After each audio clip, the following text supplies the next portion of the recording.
So my wife, she don't mean to do this, but you know, I told you last week on my my tomatoes, I had some burrs, some blossom end rot to start off with, but they worked their way out of it. It was just in first few, but in first few, all you can do is just pick them off and throw them, because you kind of get aggravated with it. You know, discouraged. So I just grab them and I just throw them in the yard. I'll hit them with a lawnmower later. Well, my wife, as if I ain't already upset about it, will walk out the garden and say, "Trav, why you throwing all these maters in the yard?"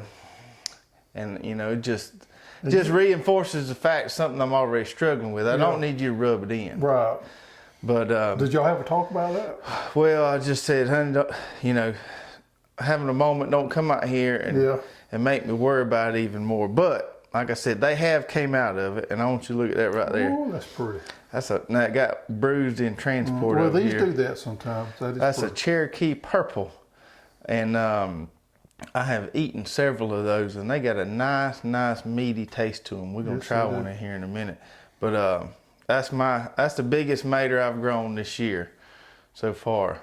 As far as, and they ain't none of them pretty one in the Cherokee purples. No, they gonna split up here a little bit, but they pretty good eating maters. Yep. And the plants are still looking pretty healthy. Let's say hey to everybody before we try them.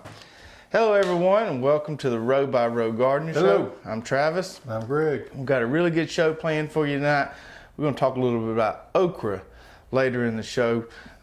Fertilization strategies for okra, when to cut it, how to cut it, that kind of stuff. So good stuff planned later. We've been talking about tomatoes though so far, and everybody can see that without it running off the plate. Let me take one of them right there. So that is our Cherokee purple right there, and let's try it without the cavenders, and then let's try it with. You're working on me there. So a Cherokee purple there, to me, is one of the meatiest tomatoes I believe I've ever had. It's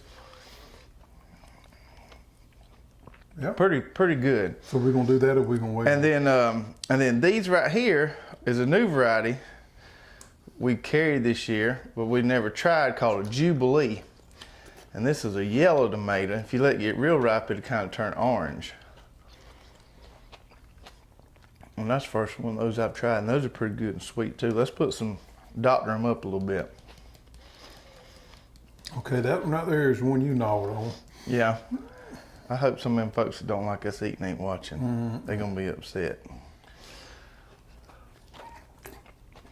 That kicks it up.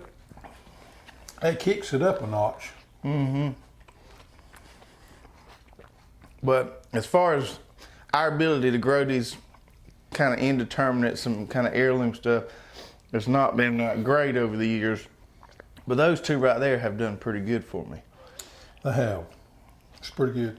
No, I don't know that the hybrid tomato flavor to me, it ain't way off from that. The Bella Roses, the Brickyards, and the what's the other one, the Mountain Glory? Yeah. They're not way off from that to me. It's not a lot of this. We may eventually do a blind taste test. Yeah, we thought about next week doing a blind taste test for all the varieties that we grew. If that's something you'd like to see, let us know in the comments, and we'll try that next week. It seems like it's a little meatier to me. That's the only way I can explain it. Yeah, I agree with you. The acidity level is not as high as what I would have expected it to be. On the other hand, your production is not going to be as high, because your indeterminate tomatoes, they're going to kind of produce slowly but consistently for a long period of time, whereas your determinate tomatoes, your Bella Rosa, your Brickyard, and Mountain Glory, you're going to get about 2 quick hits, and then they're going to be done. But those hits, you're going to get a lot more. There are some subtle flavors in there I just picked up on, though, that I didn't realize with some of these heirlooms that you may not get with the hybrids. Yeah, subtle flavors. Yeah. So that's going to make a really good tomato sandwich. Really nice, neat to have kind of deal.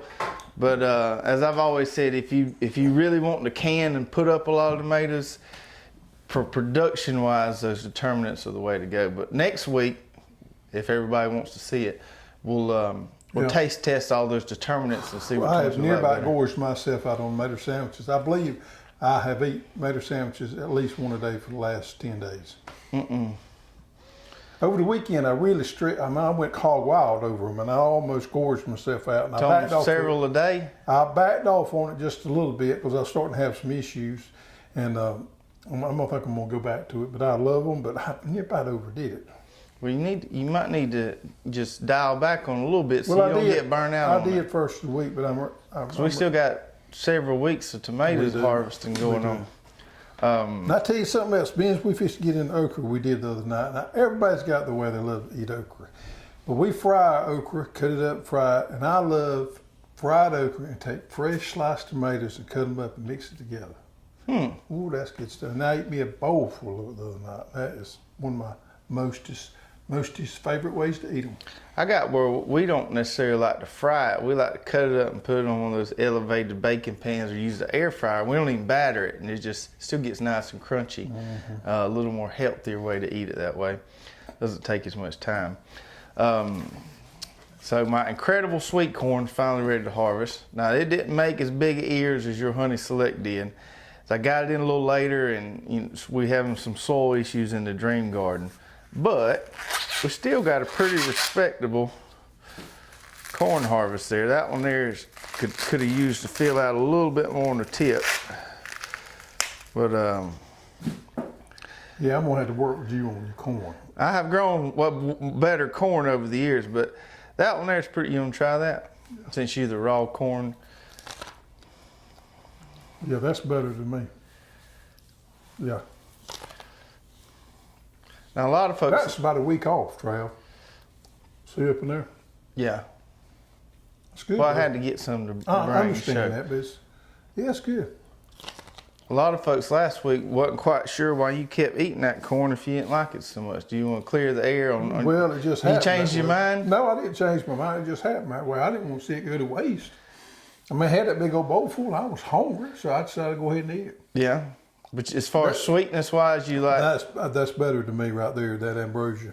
That's incredible. Ambrosia. That's incredible. Yeah, ambrosia's bicolor. It is bicolor. Yeah, they taste similar to me though. Yeah, they're both. Is that a? That's an SE like ambrosia. Okay, that's the reason I knew that. So we make the best out of our corn. We're gonna do a lot better on our fall corn. We got that sun hemp growing. Man, that rain. Anybody that's interested in growing a fall crop of corn, now I've had the best luck with growing ambrosia. Yeah. I've had good luck growing ambrosia in the fall. I don't know if that's why, but it may be in a fluke. I don't know, but it's worked out good for me for a fall crop. I'm planning on growing 2 crops of fall corn, and I'm gonna do one Honey Select, and I think I'm gonna do one peaches and cream. But if you're gonna grow fall corn, it's not a terrible idea to get some of that sun hemp in the ground where your spot's gonna be. Man, that stuff, we got some rain, that stuff's taking off. It does something interesting, and it may be why they call it sun hemp. So in the daytime, all the leaves are spread out, but when it gets close to nighttime, all the leaves will kind of fold back up on the stem, up this way. It's kind of interesting how it does it. And then when the sun comes back out in the morning, they'll spread back out. They have a nice yellow bloom to them. I ain't so sure I'm be able to, that my push mower is gonna be able to cut it down. It's pretty thick. I might have to borrow your flail mower. We'll see. All right. We do need to mention about the Sunbelt Expo and the Hall Sustainable Living Center. You want to provide an update? Yeah, we on that? have backed out of that. We're not doing it anymore. Time constraints have kind of caused us to reevaluate how we spend our time. And since we've upped our video production to 4 videos a week, we just are not going to be able to do the Sunbelt Expo. It's been good, it's been nice, but it's time to make changes and move on. And we're going to spend our time doing these videos so that we can reach out to everybody instead of just people that can come to the Sunbelt Expo. Yeah, we wanted to mention that we had a couple folks call and talk about they were making plans to travel down. So we won't be at the expo this year. Now, no, but if you're coming down in the area and you want to visit, by all means, come by. We'll be here. Come by and see us. Yeah, so we're going to keep our efforts more focused on this digital broad media, and so we won't be there this year. There might be somebody there with a garden this year. I'm not sure, but if you're in the area, more than welcome to stop by the shop and see us anywhere from 8 to 5. couple other things I had. So I had somebody, I try to answer all the comments on YouTube. Now, I don't always get all of them. And sometimes some people will comment on older videos way back. And I had this lady, her name was Gia Ferrara. And it was an old 2-minute tip I'd done on our rabbit repellent. And I was spraying on some collards I just transplanted. And then she comments on there, and this blew my mind. She said, collards, why plant those in the first place? That's white trash food. Well, that kind of hits me hard right there. Yeah, because I love collards, love growing them. Collards are the end thing right now. She must not know what's going on because collards is like the new kale. Yeah, and I was just planning on doing another video, kind of a follow-up video on my collards. Just kind of hit you in the stomach, not just But that of yeah, I've regrouped. I've kind of, you know. A lot of people don't know about collards, and they're catching on. A lot of your TV shows are doing a lot of things with them now. High-end chefs are working with them. Have a lot of potential. Yeah. Collards do. If that's white trash food, I guess I'm just white trash. White trash, because I love me some collards. Now I will have to say, I've enjoyed collards later in life more than I did earlier in life. I like them better now than I did when I was younger. For some reason, they were stronger to me. I don't know if it was my taste buds have changed or the varieties or the growing conditions have changed, but they have a little different taste to me nowadays than what they did when I was a young man. I agree. I like the complex flavor of them now. I do too. And then the last thing I want to mention is something brand new we just got on the site earlier this week. So, let me pull this out here. So this stuff right here is called Hortonova trellis netting. And I had seen this used before, and I'd always been curious about it, but had never used it. And what kind of got me interested in trying it was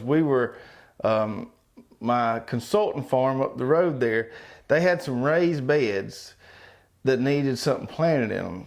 And on a raised bed, it's kind of hard to run a cattle panel across that raised bed. It ain't as easy. And so I was thinking, what can we use to plant cucumbers, trellis them across that raised bed? So I said, I'm gonna buy some of this Hortonova trellis and give it a try. And man, I tell you what, I think I may be done with the cattle panels. This stuff right here is so easy to set up. Now, you see this right here and you think, oh, that looks like a nightmare to unroll. But it ain't. It unrolls really easily, just like that, and then it folds out. And you can cut it to length. Or we have it to length, whichever.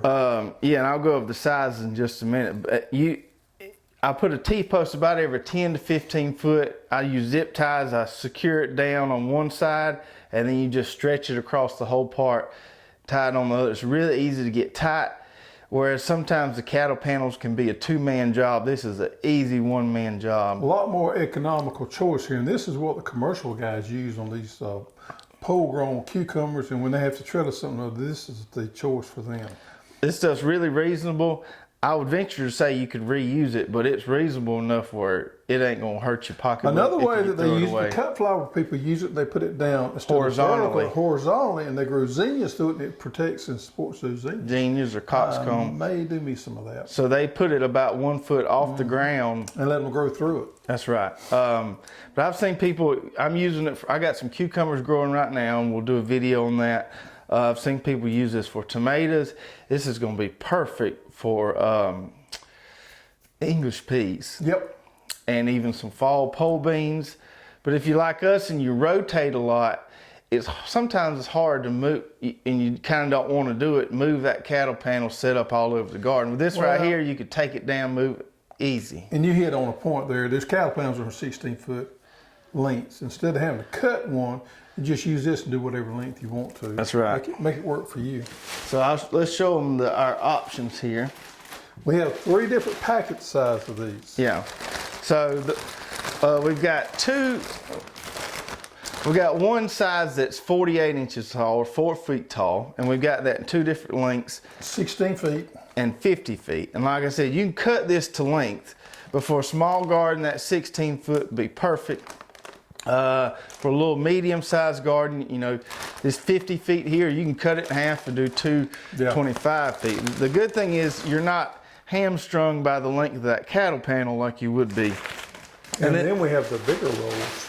And then for the 6 foot tall, or the 60-inch tall, that's 5 foot tall. That's 5 foot. 5 foot tall, we've got that in a 100-foot roll. And so you can cut that to length, piece it together however you want to. Pole beans or cucumbers, I would use the 5 foot. Yeah. And if you're, the one I bought to try it, I bought the 328-foot roll. If any of y'all be interested in the bigger roll, let us know, and we'll be definitely glad to add it to the site. So check those out. They're under our trellis and supplies with the cages and all that stuff. Really good stuff. Excited about using that. Hortonova trellis netting. All right, let's get into today's main topic, and we're going to talk about okra. Okra's coming in. I've been harvesting about 4 times that, about every other day. We had a video 2-minute tip come out where we're talking about my new style of kind of pruning it as I go. That's worked really good. So we're going to talk about row spacing, plant spacing, and also fertilization practices, and even a little pests. We carry 2 varieties of okra. We carry the jambalaya and the red burgundy, and we've grown several different ones over the years, and those are the ones that have performed the best for us, so that's the ones we carry. Yeah, we did a little trial. What was it? 3 years ago, we had Star David, we had Cowhorn, we had jambalaya, and we had Clemson. So we had jambalaya, we had red burgundy, we had Star David, Cowhorn, and Clemson. We did a trial side-by-side comparison with those. And you know, some of those, and these worlds of different varieties of okra. If you do any research, you can find out. I got a friend in Asheville, North Carolina that actually did some trials last year with 60 different varieties. So there's a bunch of them out there, a lot of heirloom varieties that's been in the families for years and years. So you can really get bogged down in varieties of okra. There's very few, 2 that I'm aware of, hybrid varieties out there. And jambalaya being one of them. And of our testing that we went through, the ones that come out on top for us was the red burgundy and the jambalaya. That's right. By a large measure. Now that's not to say we don't plan on adding more varieties. No, Next year there's several varieties. I like that Star David, even though it ain't quite as productive. That makes a real nice fried okra because it's a big wide pod. And you know, our friends out in Louisiana love that Cowhorn okra, that long okra for putting it in jambalaya, things like that. It doesn't necessarily suit me, but that doesn't mean it's not suitable. Well, actually, no, the funny thing is the Cajuns always tell us when we post an okra video that okra doesn't go in jambalaya, it goes in gumbo. So they think it's funny that they call it jambalaya okra. We didn't name it though. Yeah.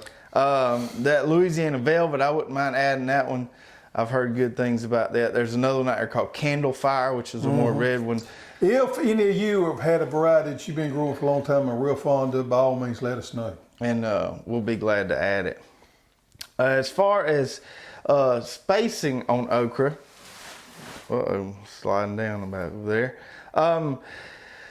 The commercial guys recommend anywhere from 26 to 38 inch row spacing. Now I do 3 foot, which is 36. I think 28's a little close.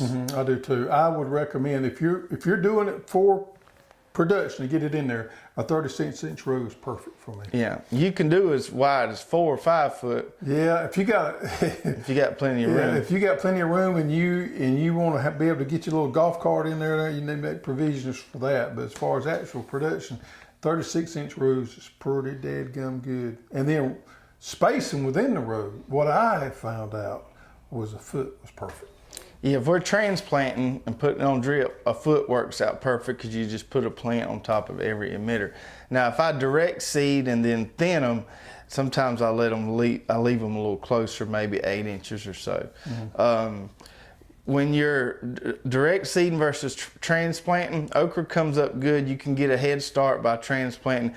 You're going to use more seeds if you're direct seeding because usually when we direct seed, we like to make sure we get a good stand, and then we come in there and kind of thin them out a little bit. And I saw some calculations and did some myself on just per acre how many pounds of seed you would need. If you were transplanting them like we do, 3-foot rows, 3 foot apart, plant every 12 inches, you would only need 2 pounds per acre.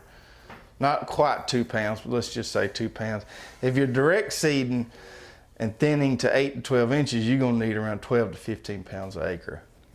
So A lot of difference. yeah, a lot of difference there. So transplanting is a good way to conserve seed, especially with some of these varieties like jambalaya, which are a little more prized, A little more costly. a little more costly. As far as soil fertility goes on okra, they like soil from pH 5.8 to 6.5, which is not as acidic as some things like it, but still on the slightly acidic range. Right. Fertilizer. So okra doesn't need a whole lot of fertilizer. With okra, you're kind of floating this balance there between vegetative production and pod production. You want some vegetative production so we can get some photosynthesis taking place, but we don't want a bunch of leaves. We want it to also reproduce. So there's kind of a balance there that you've got to float. I'm fixing to throw something on you didn't know. Okay, go ahead. Did you know okra and cotton are related? I did, and hibiscus. They're all three. You know, I didn't realize that. But you know that they're in the mallow family. I knew that. But if you look at it, it does resemble it a lot. I mean, it's got the blooms look a lot like cotton, and the growth characteristics are a lot alike. Both of them will take a lot of dry weather. They may not be productive, but if it turns off dry, your okra plant's not necessarily going to die. It's just going to sit there and wait on when it gets some moisture, like cotton will. So I thought it was interesting. Mallow family. In the mallow family, that's right. I mean, if you look at the blooms, they all look similar between hibiscus, cotton, very drought and resistant. okra. As far as, I found a study by University of Georgia talking about commercial okra production and their fertilizer recommendations. So they recommend when the plants are small to apply, they say 600 to 800 pounds per acre of a complete fertilizer. Now, if we do the numbers for us, it's about 13 pounds per 1,000 square foot. And they're talking about it, like they were mentioning like a 10, 15, or 15, 15, 15, or 10, 10, 10. If you were using a 20, 20, 20, 10 pounds per 1,000 square foot would be good. So early in the life of the plant, they recommend a complete fertilizer.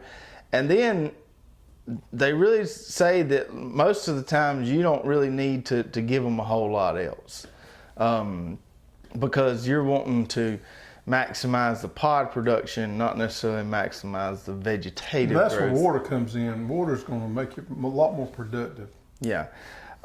They do mention that if you get a lot of rainfall, that you may need to supplement with some nitrogen later on in the life of the plant, because obviously the rain is going to leach it away. But it's not much at all. They recommend 0.7 or 3/4 pound of nitrogen per 1,000 square feet. So that ain't much at all. Much, yep. So if you did get a lot of rain, you could spoon feed it just a little bit. Pump it up. But by no means do you need to get in there and feed it like you do onions or corn or something like that. Let's talk about pest. Go ahead. So pest, we see a lot of times people talk about ants on okra. Well, the ants are feeding off of the honeydew of the aphids. So if you got an ant problem in there, more likely your problem actually is aphids.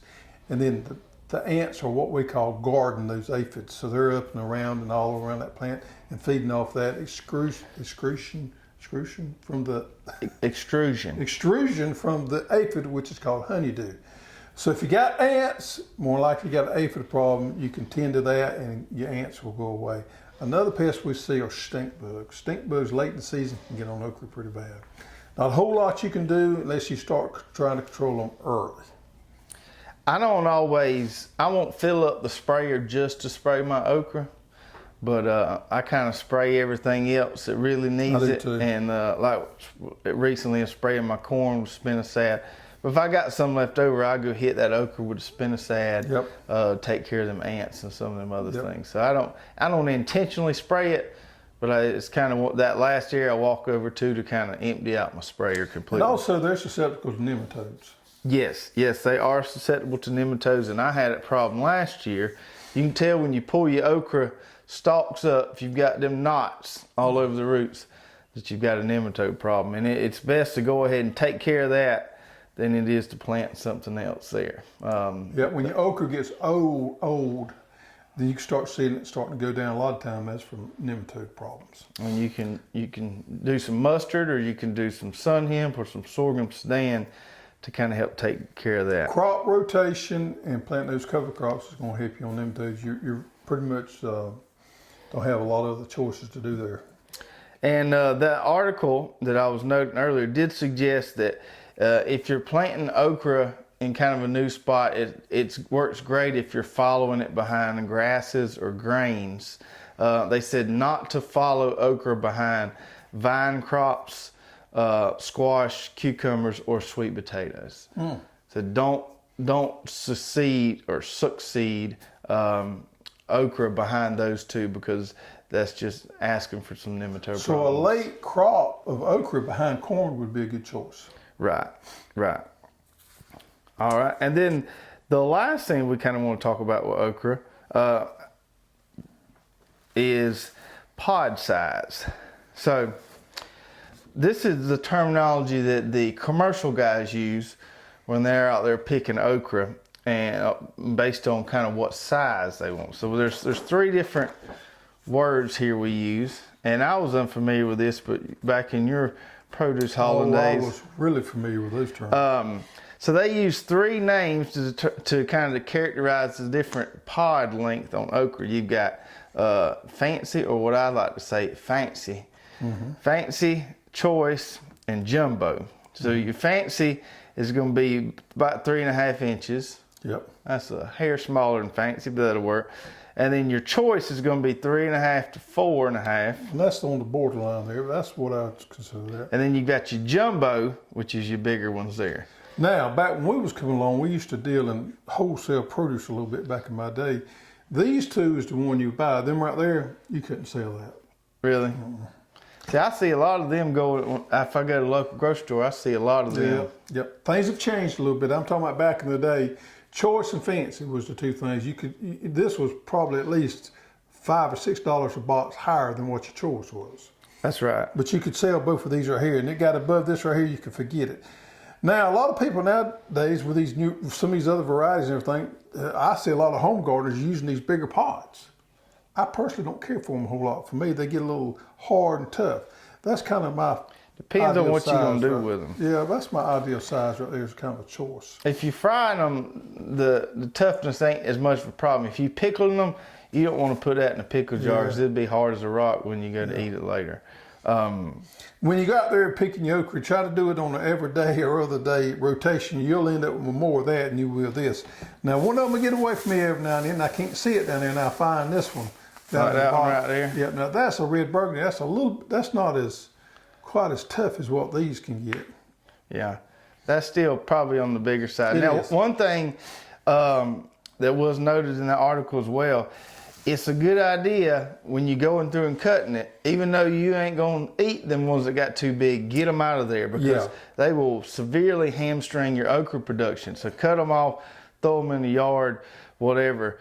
You know, you want to keep it clean, keep them pods small, because these big ones right here will suck the life out of your okra. So what's going to happen is you're going to find these at the top of your plant right here where you've been gathering them, and you're going to look down there, and every now and then you're going to find one that got away from you down there like that. Clip it off and just lay it down and keep on rolling. Yeah, don't leave them on there, because they will get What you. happens is that right there has got seed in there, of course. So that plant thinks it has produced seed, it has went through its life cycle, and it's time to die. Quit producing and die. If you take that off there, the plant says, man, I got to produce some more seed, and that's when you end up with more of this.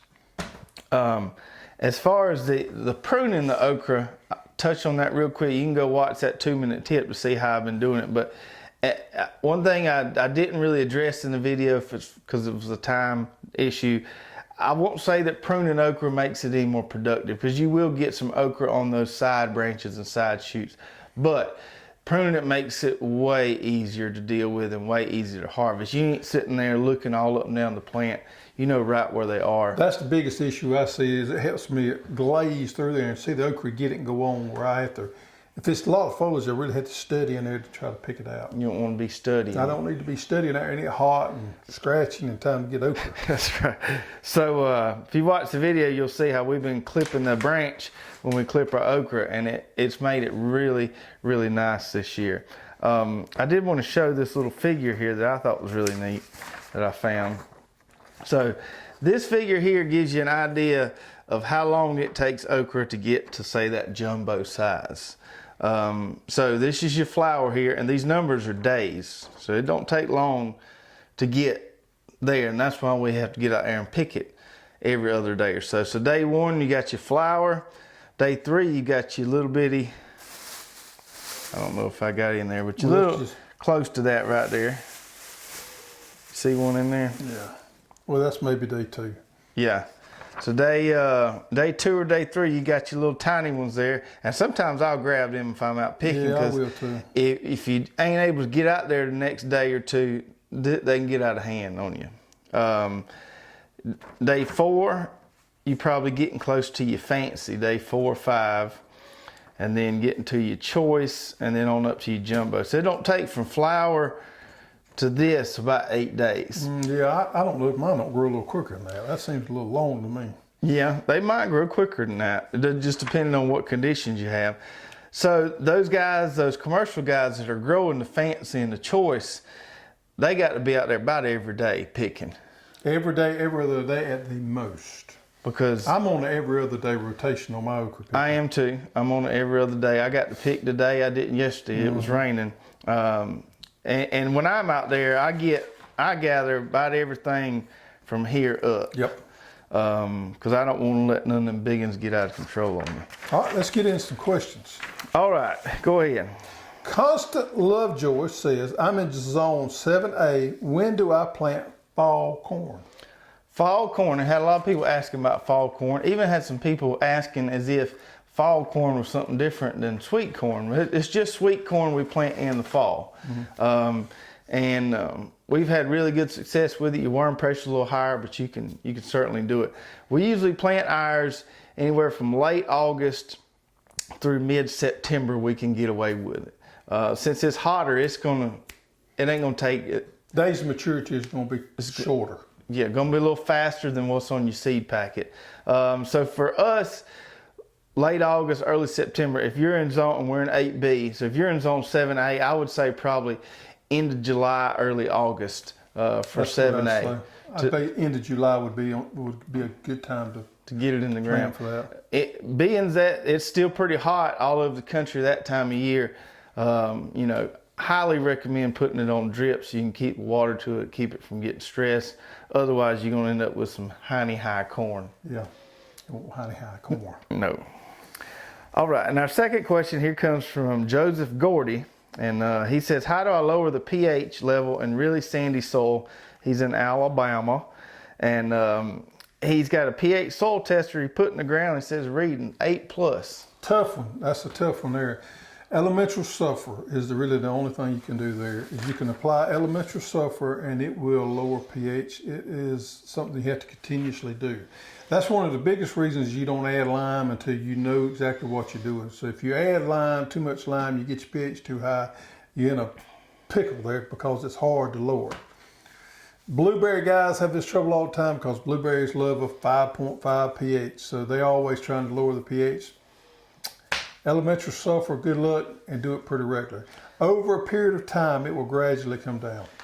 You can, from what I understand, farm it down a little bit. Yep. Over a period of time. But it's not a fast process. Not a fast process. That's why you want to be careful. Never get it too. A lot easier to raise the pH than I hear people saying all the time, well, I think I need to add some lime. Well, don't think you need to add lime. You need to know how much lime you need to add and if you need to add it. Because you can make some big boo-boos. Boo-boos. Add lime. All right, so thank you, Constance and Joseph, for your question. Send us an email to cusserve@hosstools.com, and we'll send you a nice little prize. Yep. And if you had any more questions about okra during the show. Or any suggestions. Or any suggestions, put those in the comments, and we'll be glad to get to them and hopefully answer them on next week's show. Yep. I do have a little side tip. Hats. just ordered some more hats. We got some new colors of hats coming in. We got some more of these. We got some camo. We've got our nice little Hoss red one that's coming. So those should be here in a few weeks. Be on the lookout for that. Maybe we'll do a little hat giveaway on one of the shows coming up to that. Yep. That's going to do it for us tonight, and we will see you guys next week. Take care.